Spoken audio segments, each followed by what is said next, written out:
Hi guys, అందరూ ఎలా ఉన్నారు? బాగున్నారా? మేమైతే బాగున్నాం. లాస్ట్ ఇయర్ ఇదే శివరాత్రికి నేను మా హస్బెండ్ జాగారం ఉండి అభిషేకం చేసుకున్నాం. స్వామి అమ్మవార్ల అనుగ్రహం.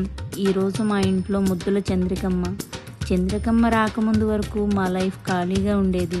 చంద్రికమ్మ వచ్చాక క్షణం ఖాళీగా లేము. ఇదంతా స్వామి అమ్మవార్ల దయ, మమ్మల్ని అభిమానించే వాళ్ళ బ్లెస్సింగ్స్ వల్ల ఈరోజు ఈ అనుభవం మీతో షేర్ చేసుకోగలుగుతున్నాము. ఈరోజు శివకేశవులు దర్శనం చేసుకున్నాం. శ్రీ శ్రీ శ్రీ త్రిదండి చిన్నజీర స్వామీజీ గారి సంకల్పం, పెద్దల ఆశీస్సులతో ఈ వెంకన్న దేవాలయం వెలిసింది దారుసలాంలో. అలాంటి గొప్ప గొప్ప మహానుభావుల వల్లే ఇలాంటి దేవాలయాలు వెలిసాయి.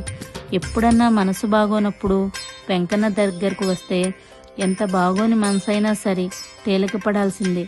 అయినా నాకు పర్సనల్గా ఈ టెంపుల్తో చాలా అనుభవాలే ఉన్నాయి. వ్యక్తిగత విషయాలు వేదికలపై పంచుకోవటం ఇష్టం ఉండదు. చెప్పకపోతే స్వార్థపరాలనవుతా. అయినా చెప్పకుండా ఉండలేక చెప్తున్నా. స్వామి దయ చెప్పాలి అంటే మా ఇంట్లో చంద్రికమ్మ నవ్వులు సరిపోవు, మా ముఖంలో చిరునవ్వు చాలదు. ఒక్క మాటలో చెప్పాలి అంటే మా అమ్మకి స్వామికి రుణపడిపోయాను. నెక్స్ట్ వీడియోలో కలుద్దాం. Bye bye.